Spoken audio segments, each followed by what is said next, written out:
As a creative aspect, TV is one of the best things that we do as a species. Along with music and film and books, they bring out the best creative of all of us. They entertain and they bring so much joy to many. They invoke emotion and enable us to feel things that we bury sometimes deep down. That's what this podcast is for. Welcome to A Million Little TV Shows. This is what I call the breakdown while I break down.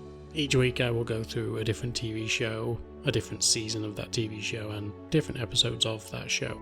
And I will break down not only emotions, but I will break down stories from my life, and let you know why these TV shows mean so much to me, and why I believe that they are some of the most important shows out there. This podcast is here to highlight a lot of smaller TV shows, or TV shows that don't really get a platform, because we know of a bunch of TV shows that get a multitude of different podcasts. Ted Lasso, Game of Thrones, The Office, they've all got several podcasts out there analysing all types of different things. But there's not many out there for the little guy, and that's what I'm trying to highlight. So each week I will go through a different show, different seasons, different episodes, and I will go across all different kinds of genres and different countries to bring you what I believe is some of the best TV out there.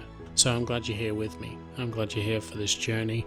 And if you've watched the shows before and you wanted to come here and get an analysis on them and have someone go through them and pick out bits that you might have enjoyed, then I'm glad you are here. If, however, you have never watched the show and you just want to come and have someone talk in your ear about different TV shows, I'm glad you are here. But I hope that it inspires some people to go and seek out these TV shows. They deserve to be watched. They were made with love and care, and they are the same as this podcast, made with love and care. I am your host, Mike, and I will take you through every adventure, every horror, every piece of drama, and I hope that you enjoy the show.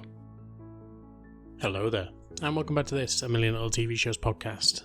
This is now episode 7 of season 10, and today we're going to be getting back into the very sarcastic world of Loudermilk.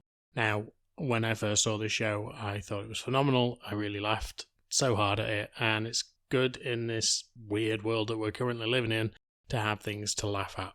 And so I'm going to get back into this very, very sarcastic, very downtrodden, but with a very good heart character, because I think he's very interesting, I think he's very nuanced, and I think it's a testament to Ron Livingston's acting. I think he plays him really well, and Ron Livingston tends to have this very sarcastic face anyway, which I enjoy about his character work, and his delivery of lines is always spot on. So it's fun to watch him in this show, and I just cannot wait to get back into it. So let's do that. But first, I hope you're all doing well out there. Like I said, this world is crazy right now, and yeah, it's just doesn't seem to be getting any less crazy anytime soon. So with all the will in the world, I really hope this cheers you up a little bit and gets you in a good headspace, because I always try and be positive on here. I always try and make sure that the shows that I'm picking are interesting and fun and often make you think. But yeah, it's crazy out there right now. So let's get into the episode. This is Loudermilk, Season 2, Episodes 1 to 3.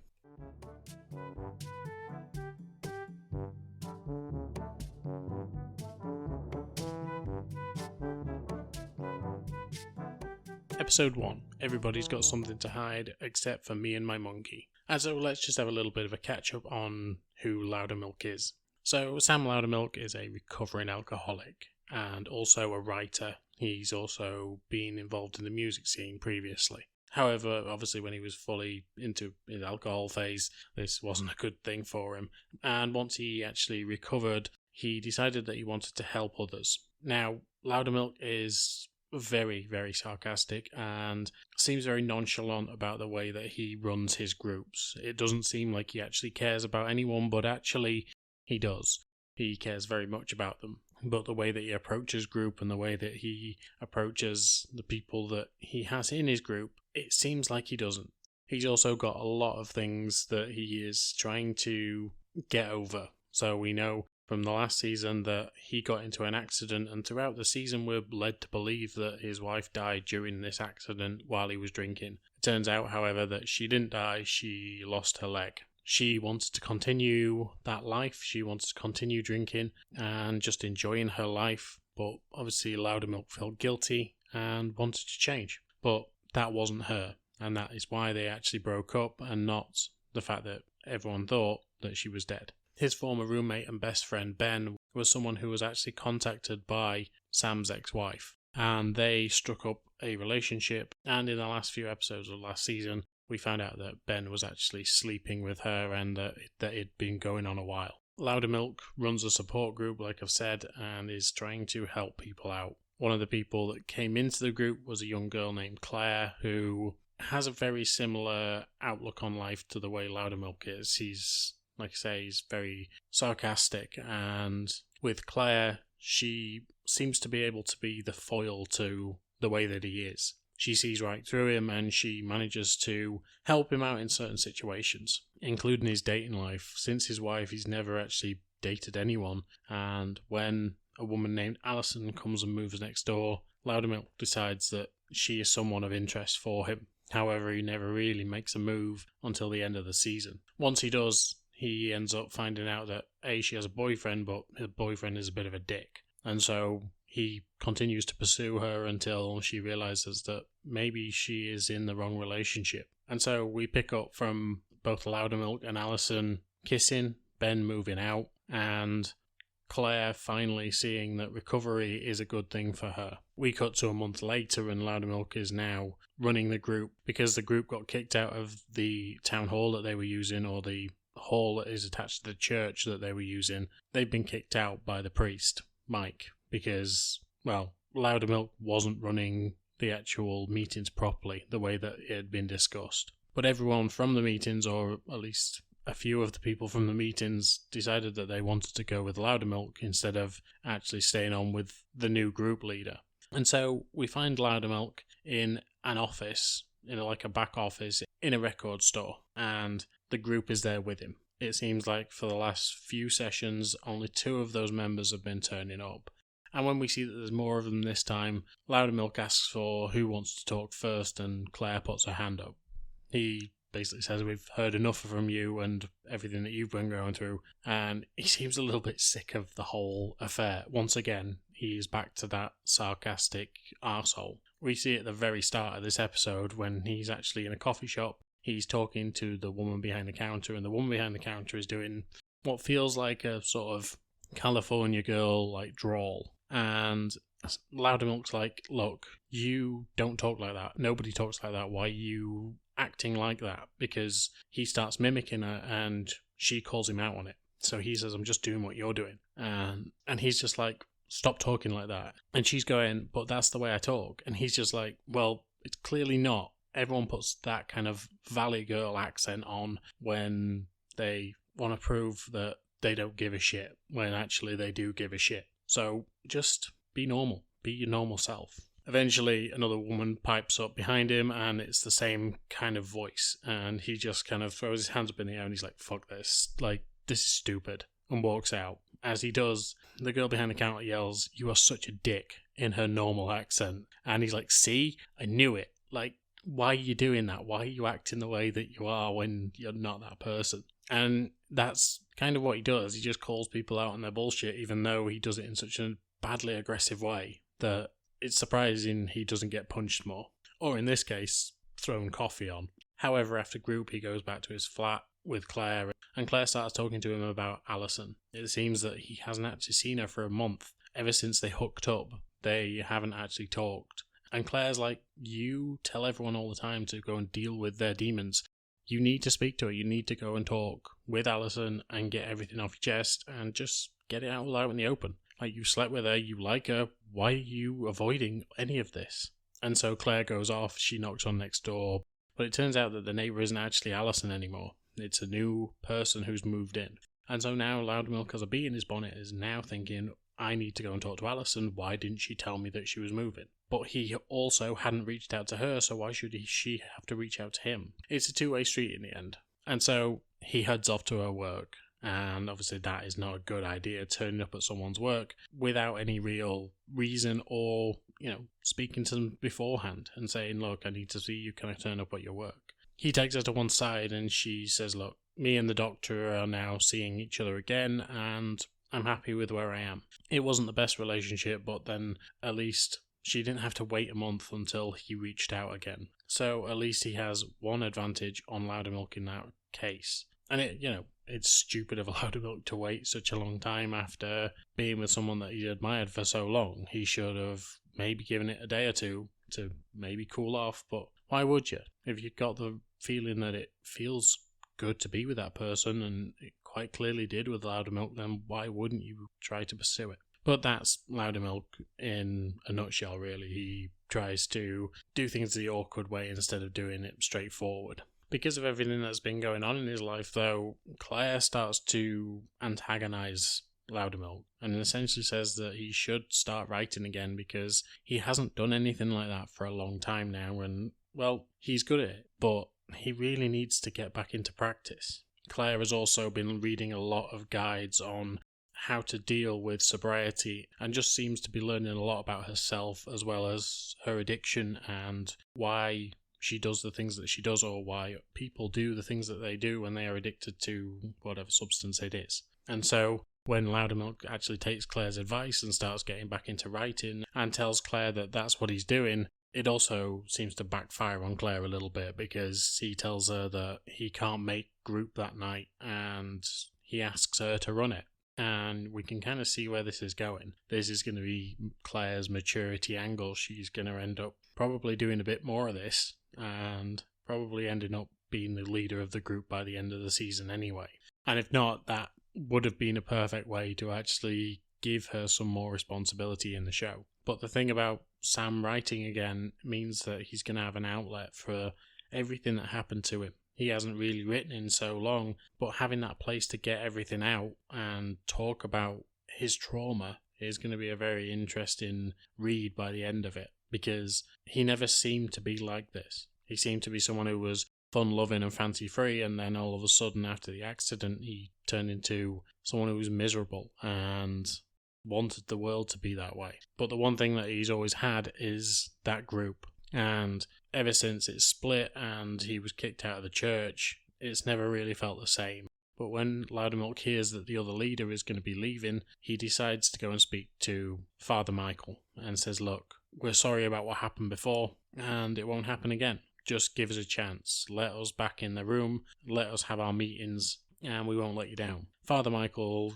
basically gives in and tells them, look, here are all the rules. This is what I want from you. Don't fuck this up, and I'm happy to let you have that room again.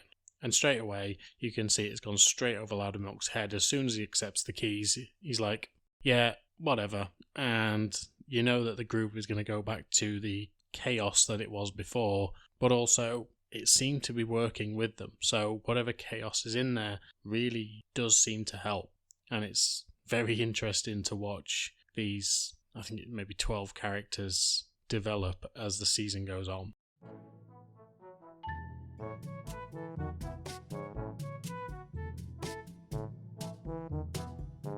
Episode 2, Cruel to be Kind. And so we get a bit of a look into Loudermilk's past in the very first bit of this episode. Like, we know usually that this first bit of the episode is to show how much of a dick Loudermilk can be at times. And this is no exception, so it actually shows how much of a dick he was when he was drinking heavily. So we get a view of a hotel room, and what looks to be a band walks in, and they see Loudermilk laid in bed with a woman laid on her front, and they've obviously been having a night of it. They inquire what the fuck's going on, and why Loudermilk is in such a state, and he basically says it was all her fault, with a little of me thrown in. But, like, the room is wrecked. Like, there is TVs smashed up, there is shit thrown everywhere, the bed looks in a right state, I'm surprised the windows aren't fucking put through. It's a scene, let's put it that way. But we see that he is a dick, a real dick, and especially when he's been drinking, he is just a nightmare. But at that point, he didn't care.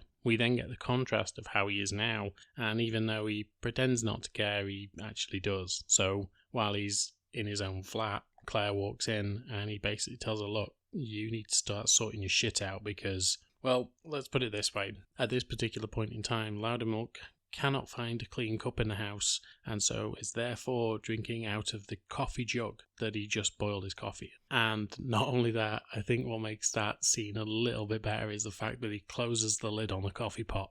So it's one of those ones with a flip-up lid, and as soon as he's finished drinking out of it, he plops it back down so that, I don't know, you can keep the heat in? Fuck knows. But I just find it very, very funny, the way that he does it and the way that he pulls it off. But yeah, so there is a problem with the flat. It seems that the person who was the cleanest in that flat previously was Ben. And since he's gone, nobody is looking after the flat, and especially not Claire. And so Loudermilk essentially brings her out and calls her out on it. Says, look, you need to grow up. You need to start cleaning up your shit and looking after yourself. Of course, she turns it back on him and is essentially saying, look, you are a very messy individual as well. It's not just me. But we start to see the difference in how Loudermilk was and how Loudermilk is now. And throughout this episode, we actually see like the day-to-day pressures of how it is to be sober, where everyone used to just do what they want and never really care about the repercussions. Now they have to actually be an adult and recognize their flaws and do things properly, which is a little alien to all of them now. Especially someone like Claire, who was quite clearly been on something for a long, long time. And she's only, early 20s at this point. However, they go to group, and once they get there, Muggsy walks in. He sits down, and straight away, while someone else is telling a story, everyone is staring at him. They don't understand the scene that they are seeing, and yet it's right there in front of them. Muggsy is sat there with a dart in the back of his head and doesn't even recognise anything is wrong with him. Eventually, Loudermilk calls it out and says, look, were you drinking last night? Were you out? Did you party? Did you get into a scuffle? Something. And eventually he confesses to everything. He asks how Loudermilk knew, and Claire points out that you've got a dart in the back of your fucking head. The people who haven't spotted it then start to freak out as well, and when they try and pull it out, Muggsy actually starts bleeding quite badly. And so one of the guys uses chewing gum because his girlfriend used to be an EMT to actually plug the wound. Not sure that's how it really goes, but hey-ho, yeah, we'll try it, I'm sure. So anyway, the group vow revenge on whoever did this to Muggsy because he starts to remember the night, and he's essentially saying, oh yeah, it was these two guys, I've known them for a while, but they really set me up because it seemed like Muggsy's not really got any friends since he stopped drinking, and even though he ended up on it the night before, he's in a bad place, because if his friends are taking advantage of him like this, then someone needs to stick up for him. Loudermilk tells him, look, don't do anything, don't be stupid, just, leave it. Muggsy's fine, we're going to get him sorted,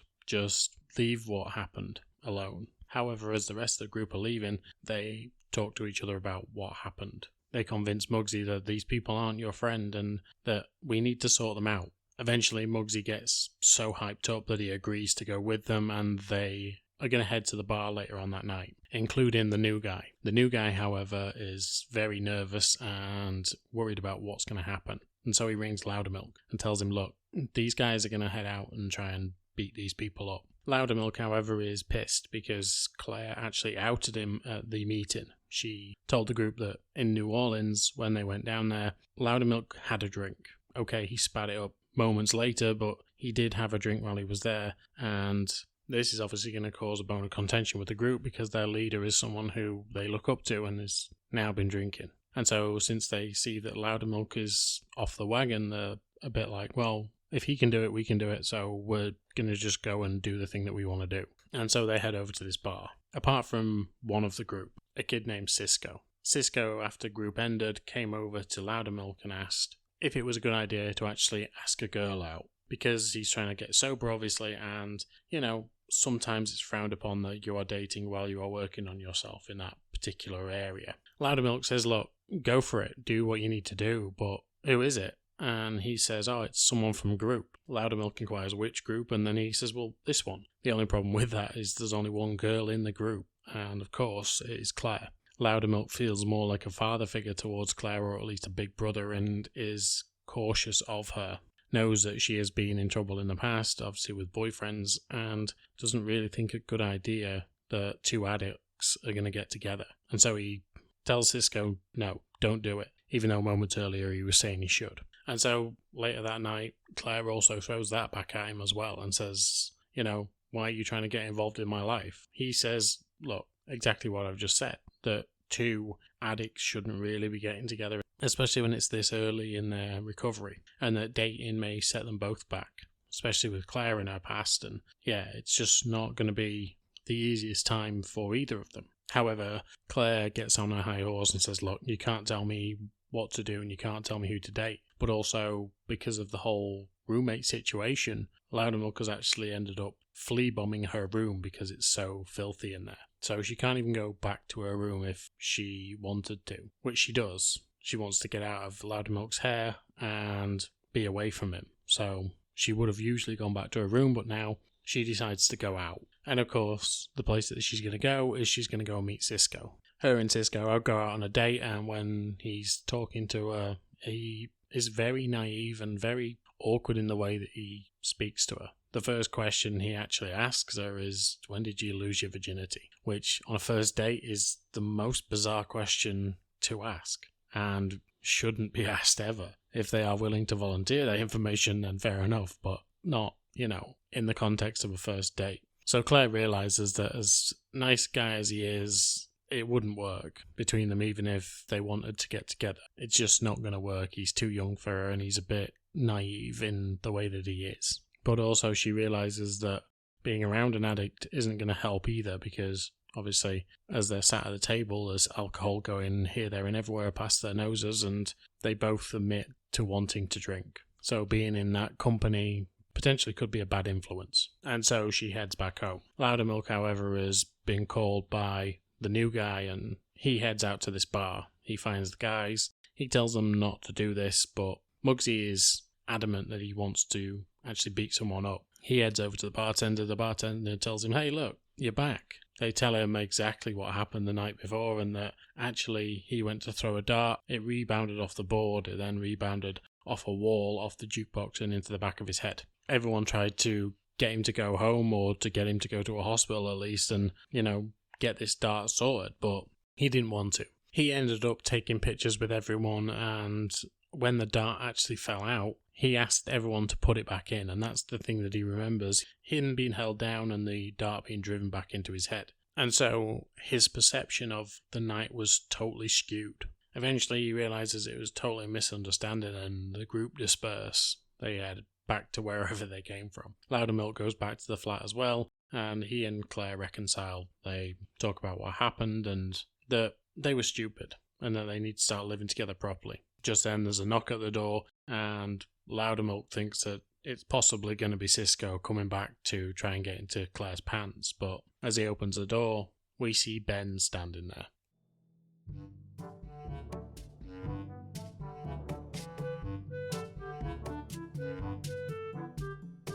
Episode 3, All Apologies.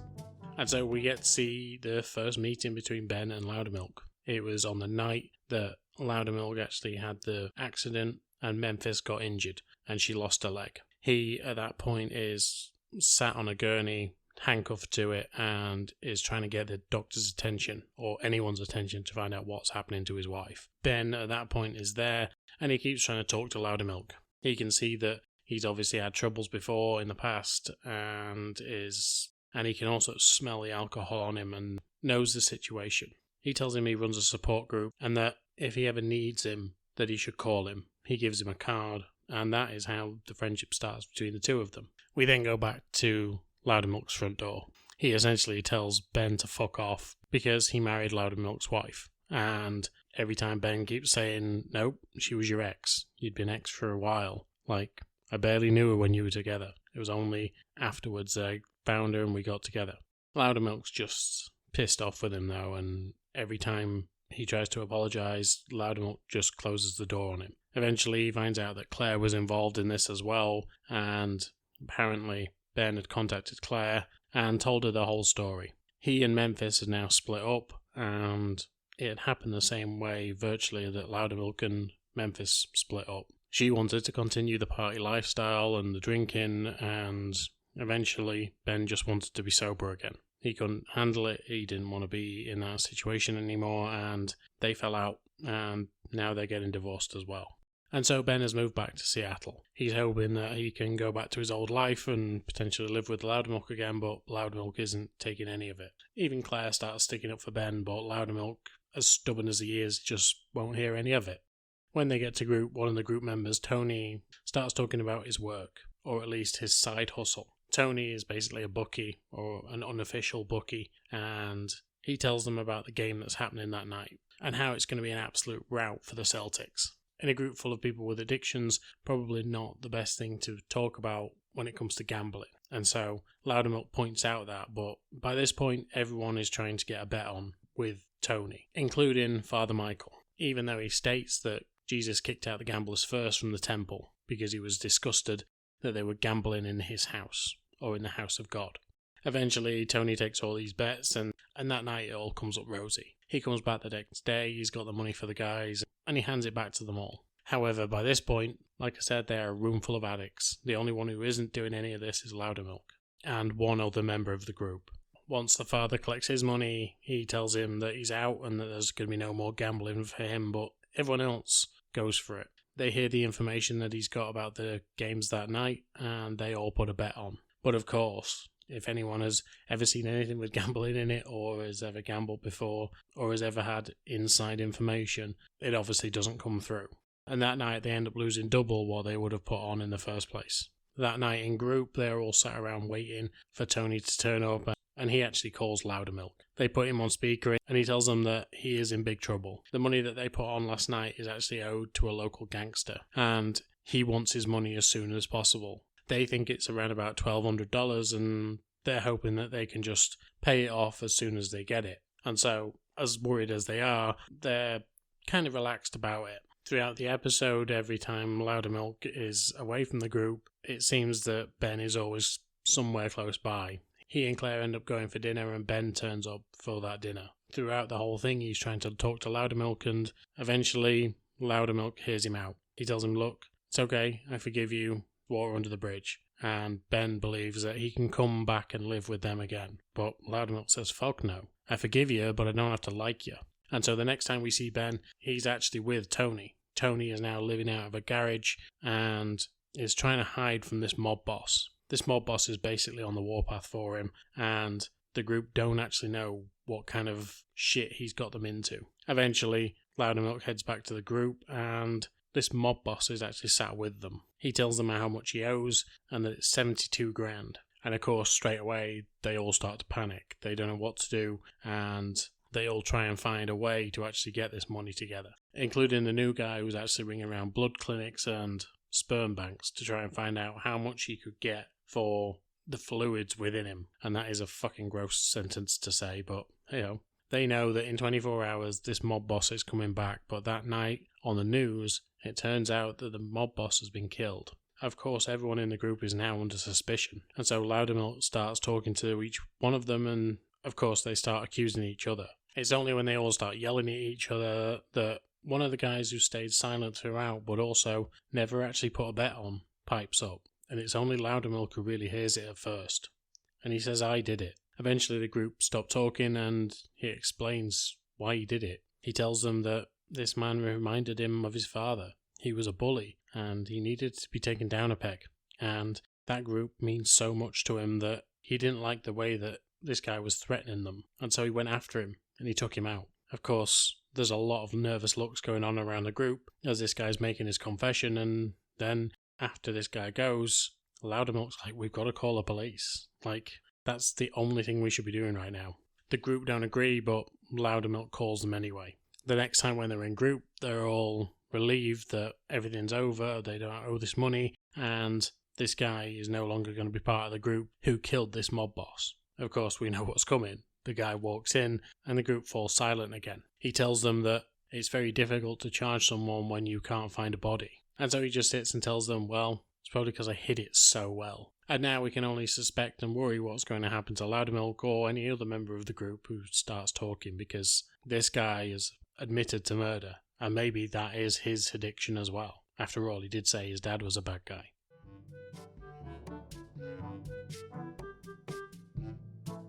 So, Looking back over these last 3 episodes, we can see that season 2 has kicked off with a real bang. One of the most important things about this show is it shows how recovery can be a real mess and how difficult that process can be, and that it's not just a one and done, it's a daily thing. There are things that will set you back, there are issues that you will end up having, and it depends how you deal with those situations at the time. But it does it with such great humour that it makes that recovery feel like it's lighthearted and easy, but it's not. The struggles that the cast go through are evident throughout, and I think that's what they really play off well here. And where the character of Ben has obviously felt like he needs forgiveness for the things that he's done, as do all the characters in the show. But we're seeing Ben's more at the forefront in these last 2 episodes at least, because he has things that he wants forgiveness for. He never meant to hurt Loudermilk, he just wanted to be happy. But unfortunately that meant stabbing his friend in the back. And so now that Loudermilk has forgiven him, does that mean that it's all forgiven, forgot? Or does it actually prove something else? That just because the words have been said doesn't mean that the trust is there anymore, doesn't mean that things are going to go back to the way that they were. Because, well, they're probably not. And it just shows that as much as forgiveness is given, trust is earned. And Ben now needs to earn that trust back if he wants to get back into Loudermilk's good graces. However, it is nice for the group to actually end up back at the church after being kicked out at the end of last season, because it gives them a sort of grounding.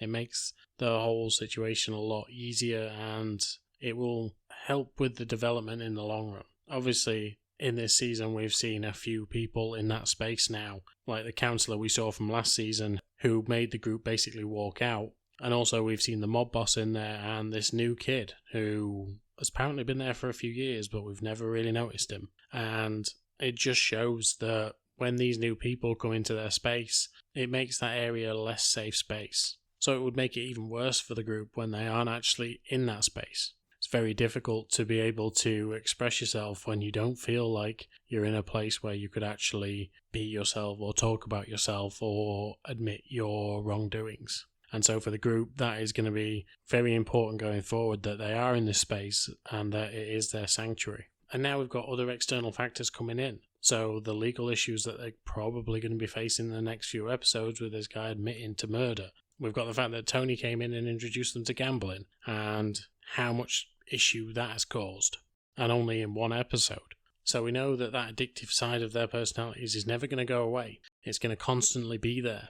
And just because they're not taking the drugs or drinking the drinks that they were before doesn't mean that other things aren't going to come into their lives that they could get addicted to. We've also seen a different side of Loudermilk now. So with the fact that he is attempting to write, and hopefully that is something that comes up more often in the episodes going forward, it proves that he is trying to be more than what he currently is. He's trying to elevate himself now.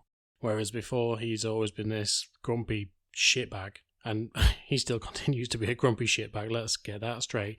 But he's now trying to give himself a purpose, and I think that's going to be really important for his personal journey as well as his journey as a counsellor, but also as a mentor of sorts for someone like Claire. But yeah, I love all the different aspects of this show. It just makes it a really rich tapestry of people. Like, the group is great. They've all got their own different issues, and they're all coming together because of one thing. They're all addicts, but they show their different sides, their different personalities, and it's interesting to watch. Then you've got the relationship between Loudermilk and Claire. Claire is someone who was, in the first season at least, very much rebellious, and in this season has, kind of continued that trend, but she is maturing. She is trying to take on more things and understand the world around her better while she's off drugs and not drinking. Sam's the same. Sam is developing into a different character now, even though he's still a sassy arsehole at times. But yeah, it's such a good show, and it really brings a lot of depth to the characters and makes you laugh all at the same time. So I'm done for today. I'm going to be covering Loudermilk in 2 weeks now.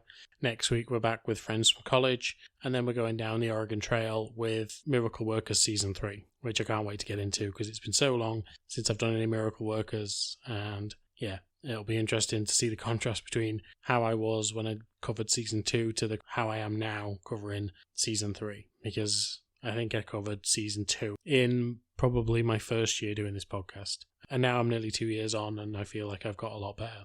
I've had comments, I'm getting a lot better at this. Whether that's true or not, I don't know. But anyway, I'm done for today. I thank you for your time and I hope you're all doing well out there, obviously. And until next time, I will speak to you soon. Bye. As always, thank you for listening to this podcast, and you could really help me and the podcast by giving a like, share, subscribe on all major platforms that you listen to podcasts on. As an independent podcaster, this will just help me exponentially when it comes to actually doing more things with this podcast. I truly do enjoy this, and I absolutely love revisiting these TV shows with you guys. So any engagement from you is always welcome, and I will try and listen to all of you when you give suggestions or just tell me what you think about the podcast. But once again, thank you for listening, and until next time, I will speak to you soon. Bye.